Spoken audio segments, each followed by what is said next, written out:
मैं अपने सेशन जज को कहता हूं कि वो बाजियाब करा के गाड़ी में बिठा के लाए जिस तरह किसी ने अगवा किया हुआ है। भाई लाहौर के मास्टर प्लान की अरबों रुपए की करप्शन का हिसाब किसने देना है?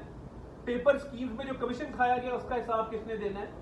डेवलपमेंट स्कीम्स के नाम पे जो एक मकरू धंधा किया गया उसका जवाब किसने देना है? कई सौ अरब रुपए इस कौम के खा गए, गजब खुदा का जो गरीब अवाम पे लगने थे उसका हिसाब किसने देना है? आप सेशन जज को कह रहे हैं कि नहीं गाड़ी में बिठा के ले आओ इसको। आप तब कहां थे जब नवाज शरीफ साहब और शहबाज शरीफ साहब की वालदा की मैयत आई थी और सेशन जज जो एहतसाब अदालत के जज थे कि हाकिम का ये शाही हुक्म था कि इनको अंदर करना है? तब तो आपको इंसाफ याद नहीं आया। खौफे क्यों नहीं बनाएंगे कि उस वक्त हाथ डालेंगे? नहीं, उस वक्त भी हाथ डाल रहे थे, उस दौर में भी केसेस शुरू हो गए थे। FIA के अपने केसेस हैं, नैब के अपने केसेस हैं, मगर हमारी लीडरशिप का एक जहन है। मुझे कभी मेरे सदर ने, मेरे कायद ने बुला के नहीं कहा कि फलां पे फलां केस बना दो या फलां पे फलां केस बनना चाहिए। वो बात भी नहीं करते केसेस के ऊपर। उनकी कोशिश होती है कि मुल्क की तरक्की, मुल्की मामलात पे बात की जाए। तहरीक इंसाफ की पार्टी थी जो शाम को शाबाशें मिलती थी गालम गलोच के ऊपर, बदतहजीबी के ऊपर, बदतमीजी के ऊपर, केसेस बनाने के ऊपर।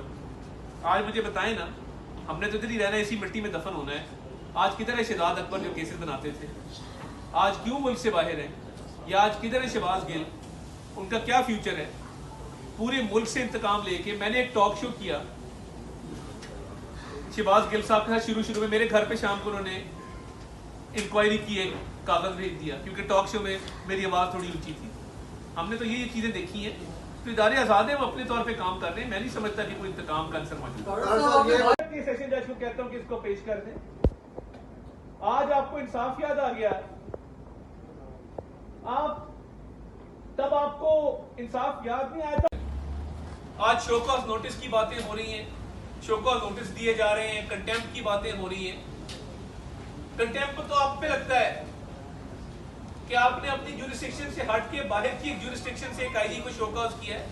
कंटेम्प्ट तो आप पे लगता है कि आपको बिलक बिलक के सवाल करता था कि मेरा वालिद 3 साल घर क्यों नहीं आया। 3 साल की तो सजा हुआ करती है। आप तब कहां थे